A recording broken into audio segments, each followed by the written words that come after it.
La panique n'est pas de mise à Bukavu, mais l'inquiétude est grandissante. Les 2 cas d'Ebola nouvellement signalés effraient, notamment les motards, premiers transporteurs de la région.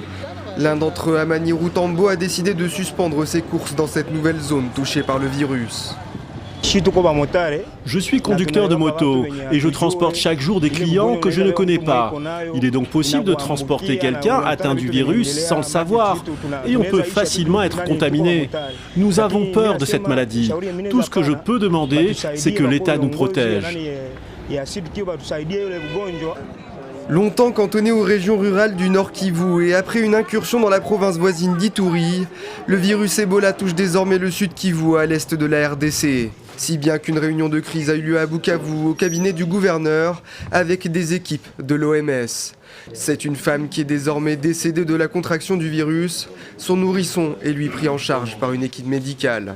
Grâce à la vigilance de nos équipes de riposte, des cas d'importation positifs d'Ebola viennent d'être confirmés dans la nuit du 15 août au site Kivu, dans les territoires de Mwenga.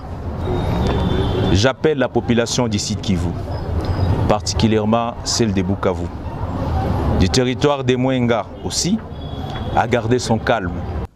Une nouvelle qui inquiète, malgré cet appel au calme, alors que Jean-Jacques Mouyembe, convoqué spécialement pour mener la riposte, était hier encore optimiste. Nous avons, n'est-ce pas, trouvé la solution à cette maladie mortelle. C'était un grand tournant de l'histoire de cette maladie. Maintenant, nous avons un médicament. Pendant ce temps, sur le terrain, la riposte continue de s'organiser.